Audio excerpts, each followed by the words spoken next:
Alright, and welcome to the next part of DK64. It's And hopefully let's not continue the skin flap conversation. Oh, we need to give context to that now that you brought that up in recording.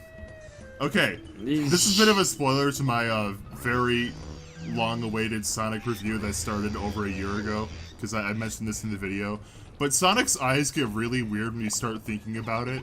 Like, is it just one big eyeball? And if that's the case, that would probably take up his entire head, right? So, like, would his brain be in his quill or something? And if it's two eyeballs, that means they're just, like, constantly rubbing up against each other. And, like, regardless of the eyeball number thing, like, the skin flap, the thing that divides up his two eyeballs, could you peel that off like a sticker? If you did that, would there be, like, skin residue left? Would, like, if you peeled it off a little bit but not all the way, would it, like, flap in the wind when he's running?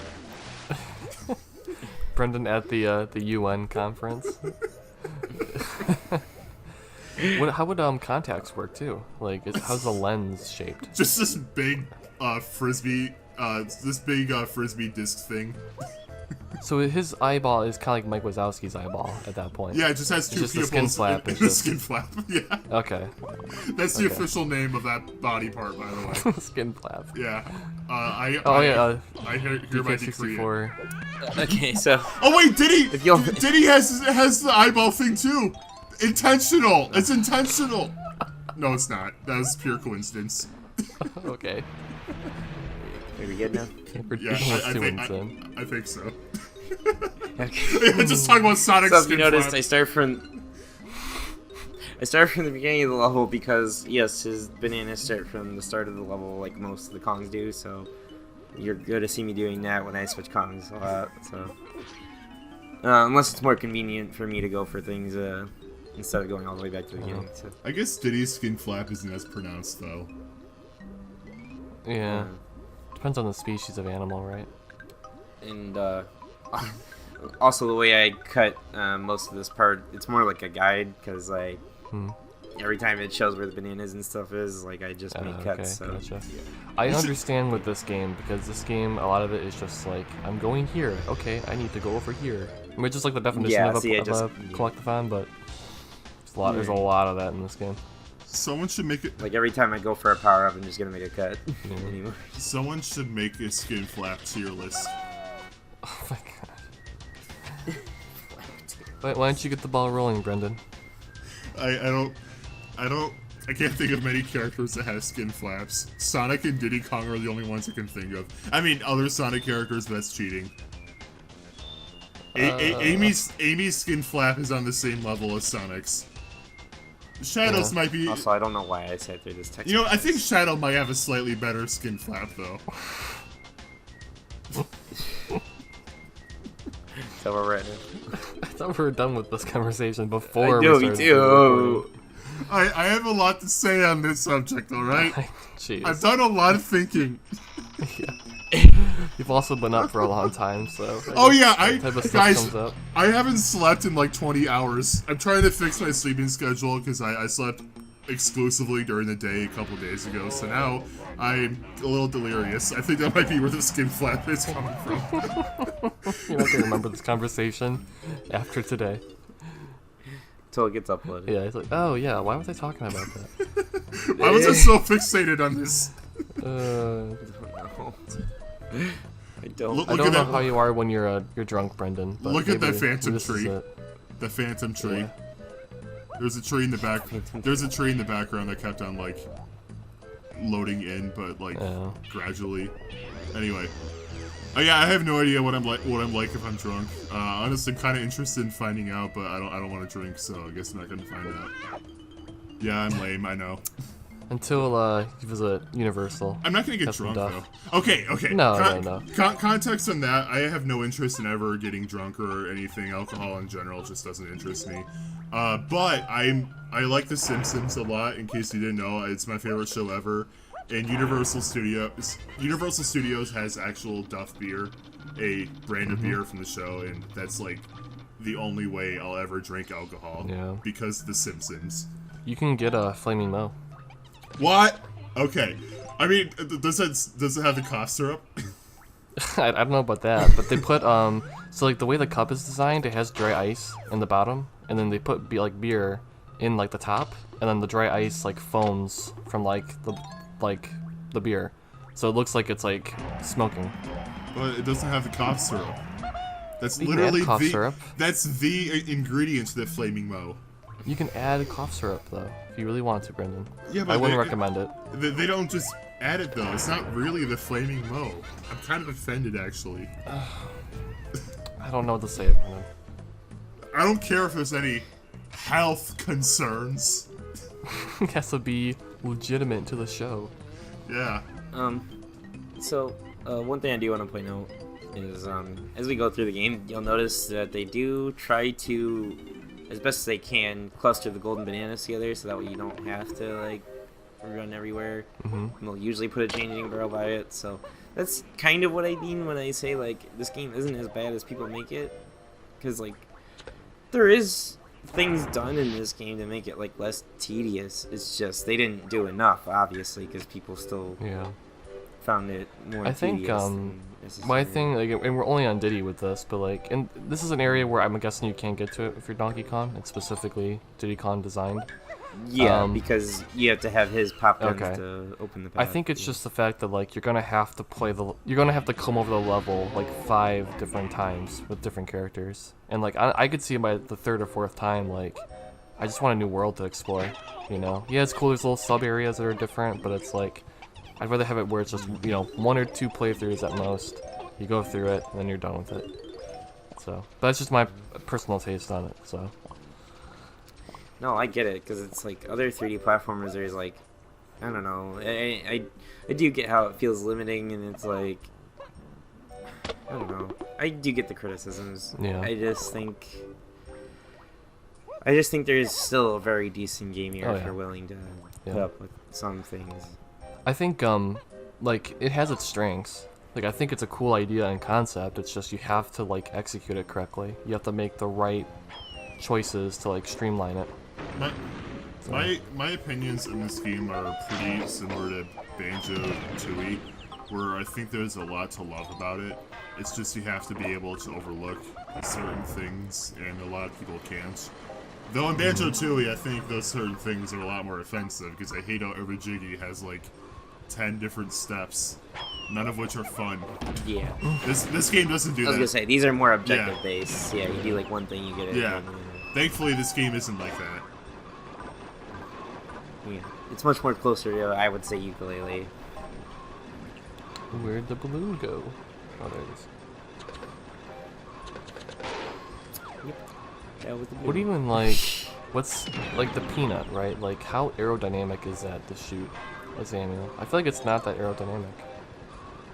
I mean, it fires pretty fast. Yeah. Also, I guess if you're against, like, if you have, like, a peanut allergy, I guess it's a pretty deadly weapon. Is that why the balloons were popping? Because I have an allergy? Yeah, because I was thinking, I don't think peanuts would be, like, the most, effective way to pop a balloon. Ooh. I've never tried it. Yes. I've never tried it, but I don't know, it just doesn't sound like it would. Yeah. Yeah, I don't know. So I want some 3D platformers to bring stuff like this back. Yeah, that's cool. You say that. I love this so much. You say that, but Ukulele did it and it sucked. I'm joking. I know there's other ways to do it. Yeah. I was going to say, this is way more fun because my thing with ukulele is they just try to make you do too many things. Because, like, this is more just about dodging and collecting. Where it's like, ukulele, you have to collect, dodge, and shoot. Dude, like, the same time. The shading in this, like the lighting, I mean. Yes. Yep. I told you, this game looks gorgeous for an It's definitely chugging, though.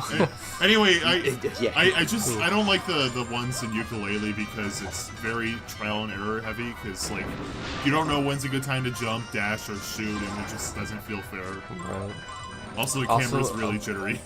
I would be totally down for a ride like this in Universal, whenever they build it. Oh, dude. Including all the fire and explosive barrels. Dude, they already have a real fire in some of their rides. Like the Mummy ride there. Like, there's a part of the track where you stop and all of a sudden just like, it's like flamethrowers that would come out and just go, like the fire shoots out and it's just like, You feel the heat from it.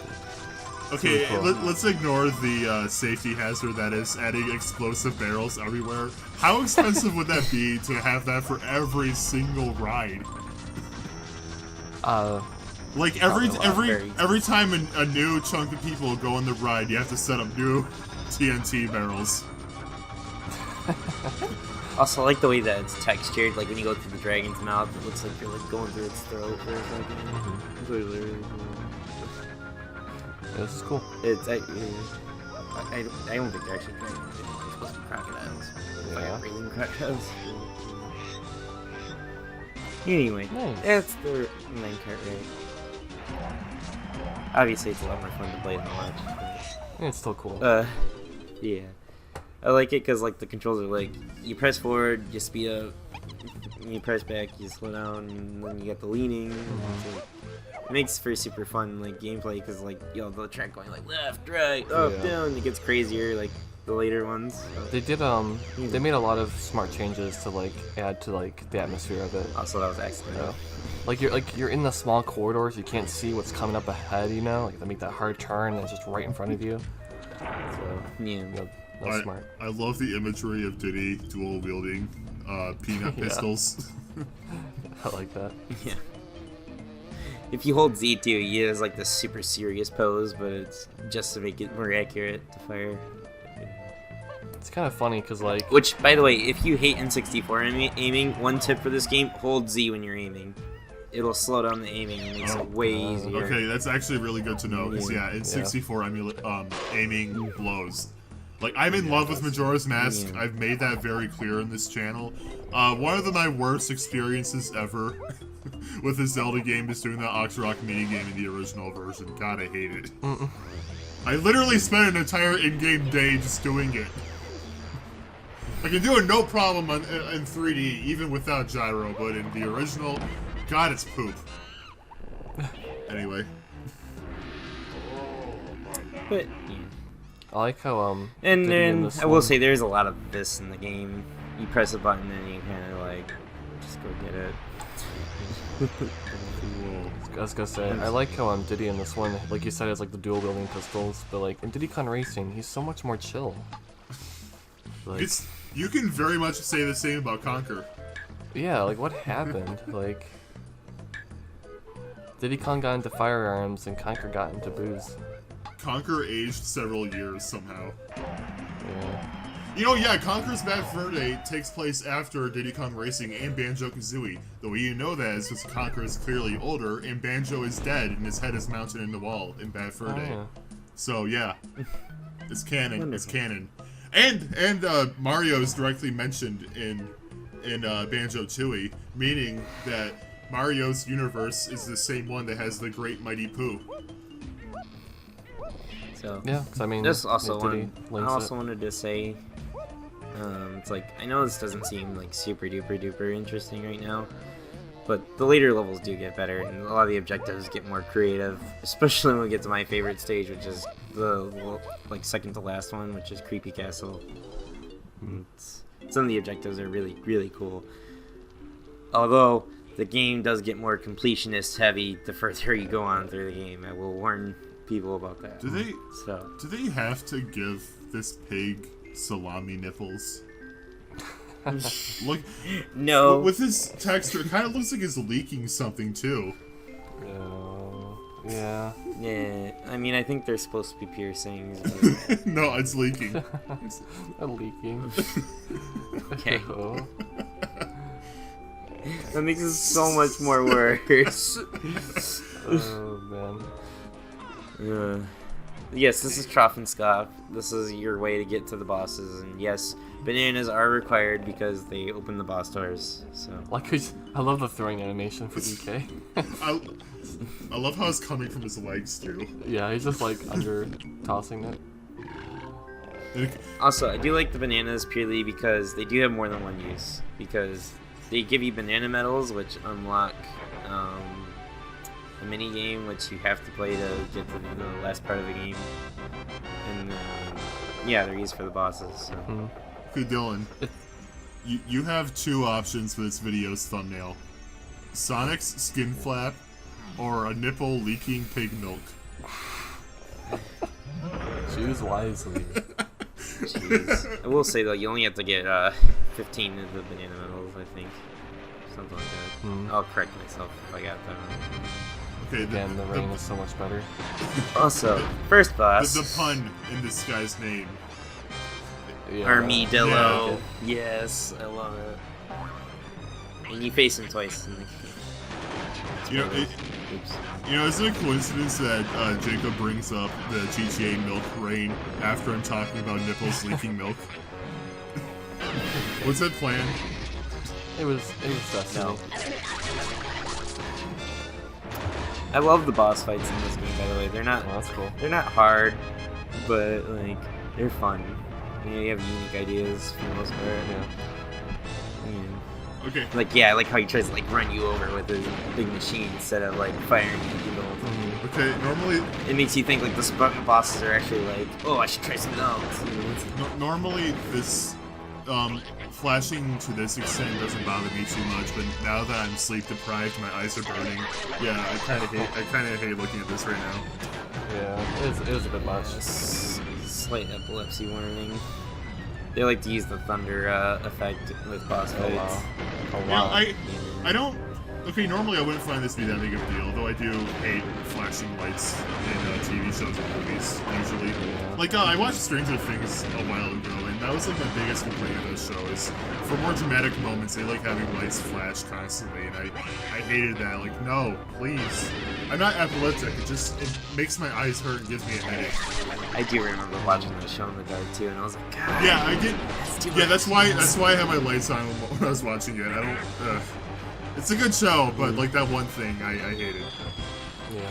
Also, I like how he just runs away. Yeah, Well, yeah, yes. Don't even beat him. He just runs. He has to survive for the next encounter. Right. Oh, that's what I was also gonna bring up. They only repeat bosses twice in this game. He's one of the repeats, and then there's another one in the next level. So. Okay. Luckily, most of the bosses are unique in this game. So. Grant Kirkhope's grunts for Donkey Kong in this game are amazing. I wish I love his DK I wish voice. I could have been paid to just go into a mic and go, okay. That man's living the dream. He is. I want the DK voice back. Ever since this game, man, I've always been super disappointed that he just sounds like a regular monkey now. No, he doesn't sound. I wouldn't say he sounds like a monkey. At least in actual Donkey Kong, in Smash he does. He still sounds like very cartoony and goofy in the retro games. Anyway, I love. Yeah, but it's not the same. I mean, I know, but it's not a realistic monkey sound. Right. Anyway, I want to point out, I love the massive coincidence that is the giant crocodile dude hopping in excitement. It just happens to open up the next level. Yeah. Yep, that's how it all works. Like what? If he just one time decided not to hop too much, then you wouldn't be able to proceed. Yeah, the game would be soft locked at that point. Yeah. Right. See? He hops just the right amount of times to open things. Something tells me that he's actually controlling everything. This is a setup. Oh my god. You're right. That would kind of contradict. Anyway. King K. Rool locked me here because I would destroy DK Island and his ship. Yeah, because he was the real threat. Exactly. King K. Rool was like, "You fool! I was trying to protect at least one of us." You know, is it a coincidence that this is the last mainline DK game with K. Rool in it? It's because you save him. Yeah. And then K. Rool dies at the end. Yeah. I tried to warn you, Donkey Kong. I tried to save your island. We'll see you guys in the next part in Angry Aztec. Until then. Or hopefully I'll be more well rested.